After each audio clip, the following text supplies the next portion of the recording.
नमस्कार. आपण पाहत आहात लोक तुफान न्यूज. सत्याचा आवाज, जनतेचा विश्वास. स्थानक परिसरात 6 किलो 285 ग्रॅम गांजासह तरुण जेरबंद.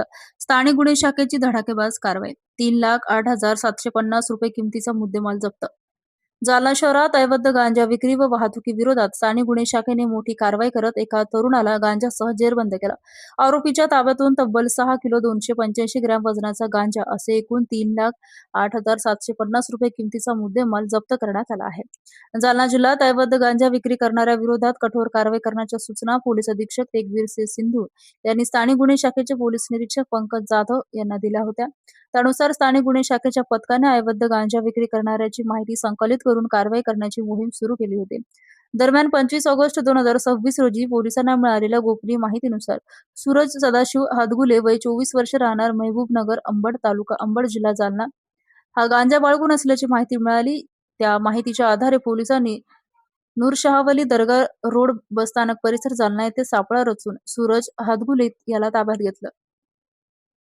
त्याची झडती घेतली असता त्याच्याकडून 6 किलो 285 ग्रॅम गांजा आढळून आला. पोलिसांनी हा गांजा जप्त केला असून त्याची अंदाजे किंमत 3,08,750 रुपये असल्याचे सांगण्यात आलं. या प्रकरणी सदर बाजार पोलीस ठाणे जालना येथे एनडीपीए कायदा 1985 मधील कलम 8 क 20 ब 2 ब अन्वये गुन्हा दाखल करण्यात आला आहे. पोलीस उपनिरीक्षक राजेंद्र वाघ यांच्या सरकारतर्फे फिर्यादीवरून पुढील कारवाई करण्यात आली आहे. अवैध अंमली पदार्थाच्या तस्करी विरोधात स्थानिक गुन्हे शाखेने केलेल्या या कारवाईमुळे गांजा विक्री करणाऱ्यांमध्ये खळबळ उडाली आहे. या कारवाईमागील सूत्रधार तसेच गांजा कोठून आणला जात होता आणि तो कोणाला विक्री केली जाणार होता याचा तपास पोलीस करत आहेत.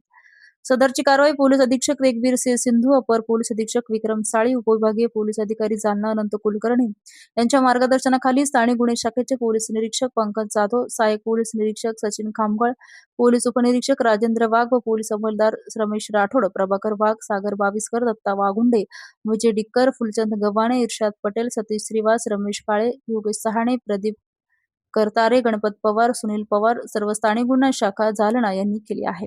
लोक तुफान न्यूज, अशफाक पटेल.